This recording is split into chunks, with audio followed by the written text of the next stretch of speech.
Wendy Morton, CrossFit JAX, Lesson 20 on Presence and Attitude. I would say my two strongest attributes, number one is the use of names. I'm a big believer in the greeting and the goodbye, positioning myself near the door, greeting athletes as they come in, also telling them goodbye as they leave. I use names a lot in affirmations, what I see the athletes doing well, and then as I'm seeing and correcting, it's name, body part, direction. So I feel like I'm good with the use of names in my classes.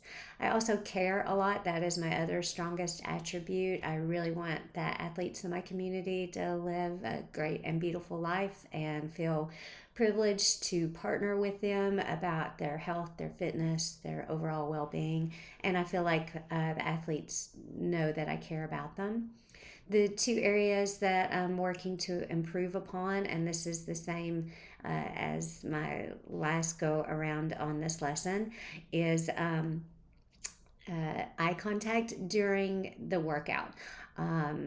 There's a time and place to do a quick cue, but it works even better if you get in close with the athletes. I'll say that I have made progress in this, but there's still work to be done. Just that quick moment of the name, get that eye contact, and then tell them or show them what I need for them to do during the actual workout.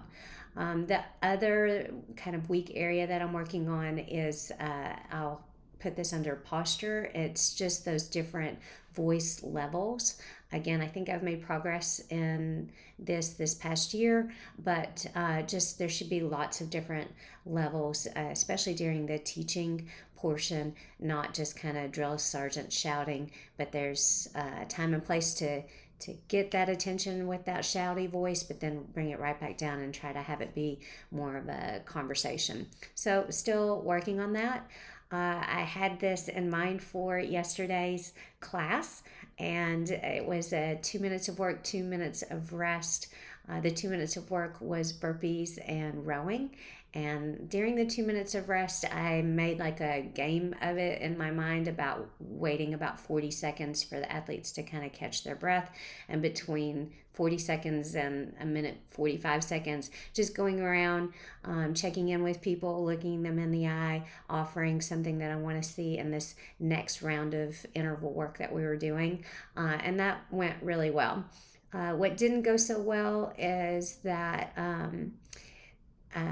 I'm not quite as relentless as I used to be. I feel like I'm kind of working myself on the spectrum of that. I think my first year of coaching, I was like, the coach gets the final say in things. And then I kind of swung to the other end of the spectrum of like, I just want them to have a great hour of their day and I want them to like me and all of that. And then the middle ground of like, just having that conversation at the end of class. If there was a cueing moment or a teaching moment and it didn't look like it landed quite right with the athlete, I feel like I do a really good job of seeking to understand the athlete's point of view. I think that I need to get back into being a little more relentless as far as being understood. So I want to do both understand and be understood with the athletes. So these are just some of the things that I'm working on. Definitely chipped away at it in all three of my classes yesterday, and will continue to work on my areas of improvement while leaning in on my strengths. So thank you, Wendy Morton, CrossFit JAX. Thanks.